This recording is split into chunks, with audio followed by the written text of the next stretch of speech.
In this video, we're going to look at the cell, and we're just going to begin with some key concepts again. So the cell, the compartmentalization of the cell allows for cells to be efficient because your reactants can stay at high concentrations.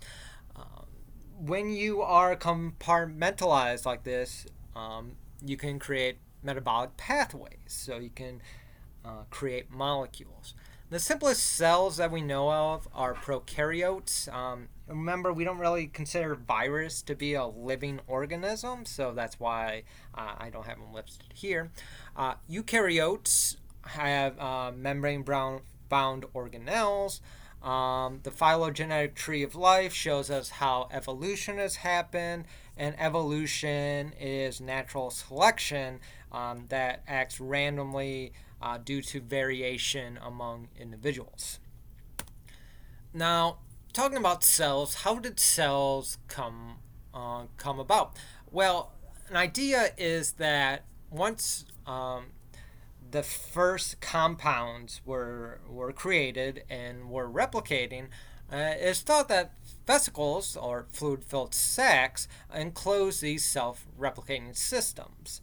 And this was a big advantage because now your compounds are protected from the outside environment. The inside has a high concentration of precursors that you need to build your molecules. You can create these metabolic pathways to create energy. And we know that the first organisms were anaerobic, they didn't use oxygen.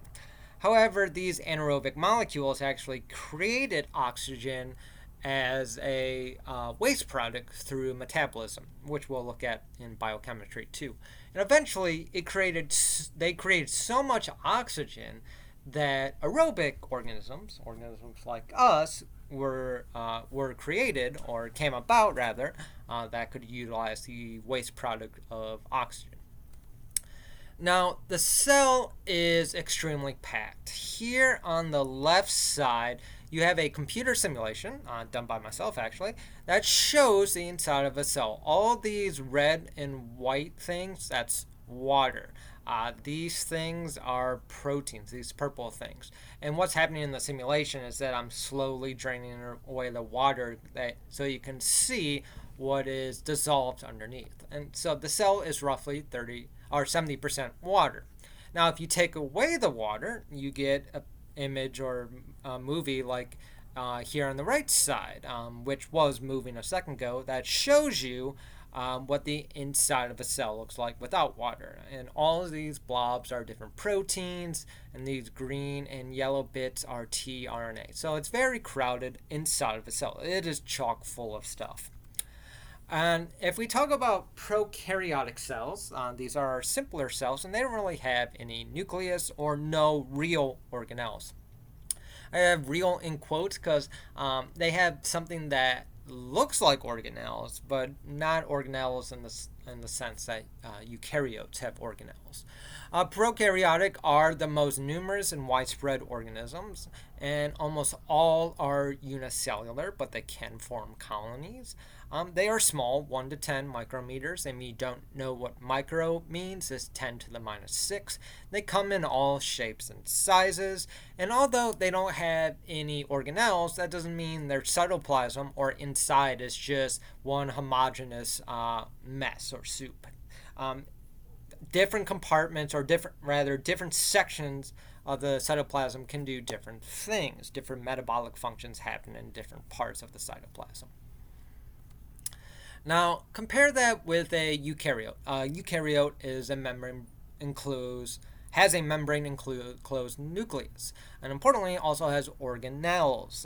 These are compartments that specific processes happen. Some typical organelles are the ER, endoplasmic reticulum, where you make a lot of components, the Golgi, where you modify some of these components, mitochondria is where you do your aerobic metabolism.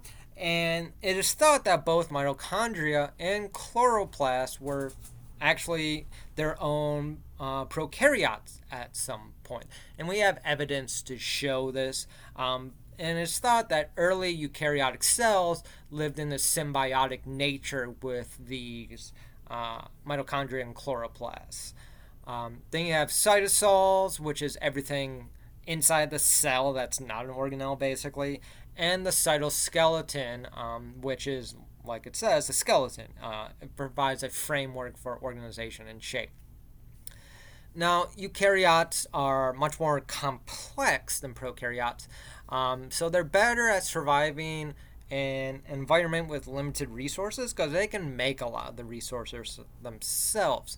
However, that does not mean a eukaryote is better than a prokaryote because, as on the previous slide said, prokaryotes are more abundant. They're found everywhere. And that's because they replicate extremely fast. So they can evolve extremely fast, much faster than a typical animal cell.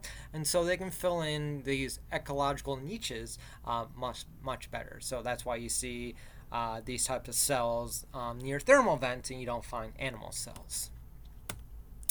And if we look at prokaryotes and eukaryotes, we find that they fall into three broad categories: eubacteria, archaea, and eukaryota. Eukaryota is your animal cells, eubacteria and archaea are your prokaryotic cells. Archaea is an odd branch of prokaryotes, I'll say it like that, where you have CH4 producers, your methanogens, your halobacteria living in very high salt concentrations, your thermophiles living in very hot springs. And if you look here, at this tree of life, every branch or node is showing where a common ancestor was, and you just have this diversion. So if you look here, here were animals right here, and related to fungi and plants more than slime mold, which makes sense. Interestingly enough, we're more related to these archaea than we are to like E. coli. Now, in biochemistry and on that tree of life, we talk about the idea of evolution. This is a science class, so we need to understand the idea of evolution if we want to understand what's going on in biochemistry. And so all of the differences you see in the world, from a horse to a human to a fly to a bacteria, is all due to evolution. And the idea of evolution is that in individuals, you can have a random mutation, that is, a change in genetic material. And this can happen many different ways. Your proofreading mechanism for your DNA could stop working well, or you could be hit with an X-ray that could all lead to mutations. Now, it is possible that these mutations are good mutations. Don't think of mutation as bad. They can be good, bad, or neutral. So if a mutation is good, we say it increases the fitness or survival of that organism, and you're more likely to pass it on to the next generation. You don't have to, but you're more likely to. And if you have a mutation that increases the fitness, this is more likely to spread through a population. While on the other hand, if you have a negative mutation or deleterious mutation, the fitness goes down. So that mutation is likely to go away in the population because the individual dies and doesn't pass on that mutation. And just since we're talking about evolution, here are 4 principles that are important and often not understood in the general public about evolution.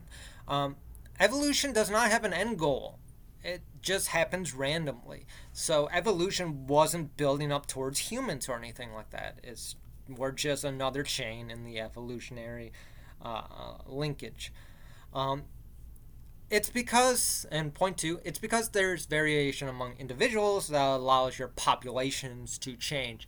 If you have all individuals are all the same, like you see sometimes in farming, then one catastrophe could knock out the whole population. While humans were varied, so we can survive even if something like the Black Plague happens. Not everybody is going to be affected by the Black Plague, and then the population has survived through some mutation that the individuals could have.